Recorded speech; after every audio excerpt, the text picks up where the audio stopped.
वास्तुशास्त्र के 27 नियम आपके घर को खुशहाल बना देंगे। पहला नियम है घर के नल को कभी भी टपकने ना दें, घर में आर्थिक संकट आ सकता है। दूसरा उपाय है घर में टूटे फूटे बर्तन का इस्तेमाल बिल्कुल भी ना करें। तीसरा उपाय है छत पर रखी हुई पानी की टंकी से पानी का रिसाव ना होने दें, इससे घर में नकारात्मक ऊर्जा का प्रवेश होता है। चौथी टिप है पूजा घर वास्तु के नियम के अनुसार बनाएं। इसी के साथ एक ही देवता की अधिक तस्वीरें या मूर्ति में मंदिर में ना रखें। पांचवा टिप है तिजोरी के अंदर एक कपड़े में हल्दी की गांठ और चावल को पीले वस्त्र में बांधकर रखना चाहिए, इससे धन और धान्य की वृद्धि होती है। तो ये उपाय आप जरूर कीजिएगा, इससे आपकी धन में बरकत होगी। छठा उपाय है प्रतिदिन सुबह और शाम को घर में कपूर जलाएं, इससे सकारात्मक ऊर्जा का विकास होता है। इसी के साथ दोस्तों 7वें नंबर की टिप है वो है सप्ताह में एक बार गुरुवार को छोड़कर नमक से पोछा जरूर लगाना चाहिए, इससे सुख समृद्धि बनी रहती है। तो इस उपाय को आप एक बार जरूर कीजिएगा, सिर्फ गुरुवार को छोड़कर। 8वां उपाय है घर में कहीं भी मकड़ी के जाले ना बनने दें। तो ये आप खुद देख सकते हैं और बहुत ही इजी सा उपाय है, तो इसे तो आप कभी भी कर सकते हैं। 9वां उपाय है घर में कहीं भी कचरा और जल का जमाव ना होने दें। यहाँ कहाँ अगर कचरा रखा हुआ है या जल का जमाव है तो उसे बिल्कुल भी ना होने दें। 10वीं टिप है घर की छत पर टूटे हुए बांस या चारपाई को बिल्कुल भी ना रखें। अगर चारपाई टूट गई है तो उसे आप घर से निकाल दें, छत पर ना रखें। 11 कभी भी ब्रह्म मुहूर्त या संध्या काल में झाड़ू न लगाएं। झाड़ू को हमेशा ऐसे स्थान पर रखें जहां अतिथि की उस पर नजर ना पड़े। झाड़ू को बेड के नीचे भी नहीं रखना चाहिए, इससे पति पत्नी के बीच गृह कलेश बना रहता है। तो इस बात का आप जरूर ध्यान रखिएगा कि कभी भी झाड़ू को बेड के नीचे नहीं रखना है। 12वां उपाय है घर के ईशान कोण और उत्तर दिशा को हमेशा खाली और साफ रखना चाहिए।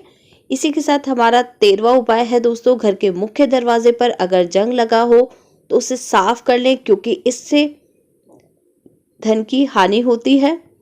इसी के साथ दोस्तों हमारा जो अगला उपाय है वो भी बहुत ज़्यादा इफ़ेक्टिव है, तो छोटी छोटी बातें हैं, इन्हें आप ज़रूर ध्यान रखिएगा।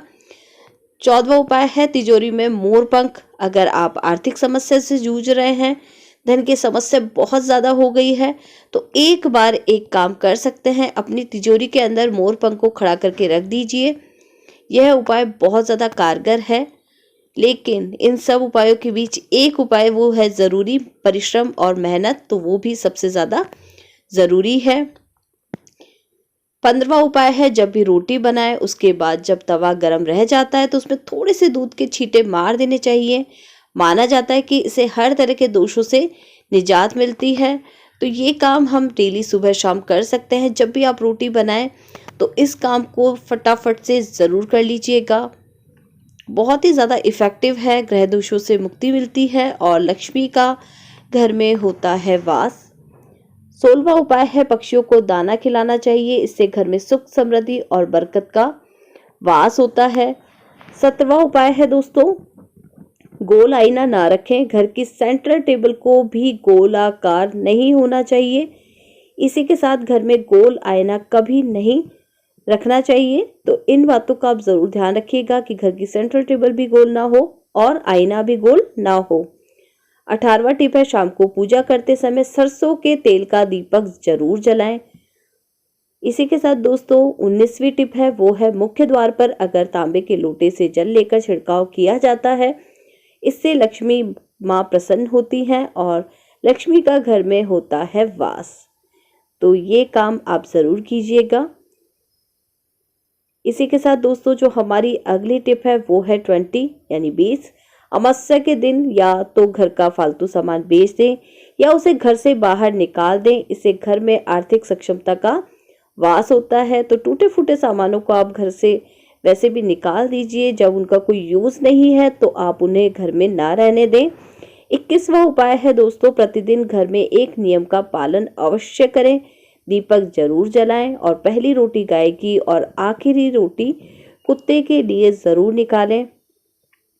यह उपाय आपको सभी लोग बताते होंगे, तो एक बार इस उपाय को आप एक बार जरूर उपयोग में लेकर देखिए। 22वां उपाय है, घर के मुख्य द्वार पर मांगलिक चिन्ह जैसे स्वास्तिक या ओम का चिन्ह जरूर बनाएं। इसे आप सिंदूर से बना सकते हैं। 23वां उपाय है, घर में कहीं भी बंद घड़ी को नहीं लगा रहना चाहिए। टूटे हुए कांच को भी घर में बिल्कुल भी नहीं रखना चाहिए दोस्तों। इसी के साथ हमारा जो अगला उपाय है वो है 24। पढ़ाई में कम रुचि रखने वाले बालकों को पूर्व की ओर मुख करके अध्ययन करवाएं, इससे उन्हें लाभ मिलेगा। इसी के साथ जो हमारा अगला उपाय है वो है 25। किचन में जाकर कभी भी नहीं रोना चाहिए, इससे स्वास्थ्य पर विपरीत प्रभाव पड़ता है। हम महिलाएं ज्यादातर यही करती है कि कोई कुछ कह देता है तो हम किचन में जाके चुपचाप रोने लग जाते हैं, लेकिन हमें ये नहीं करना चाहिए, इससे हमारे स्वास्थ्य पर विपरीत प्रभाव पड़ता है। तो आप आगे से ध्यान रखिएगा। 26वां उपाय है, पूजा घर का द्वार हमेशा 2 पल्ले वाला ही होना चाहिए, यानी कि 2 तरह से वो खुलता हो। 27वां उपाय है, फिटकरी को काले कपड़े में बांधकर मुख्य दरवाजे के ऊपर टांग दे, लेकिन वह किसी को नजर नहीं आना चाहिए, इससे घर में नजर नहीं लगती है।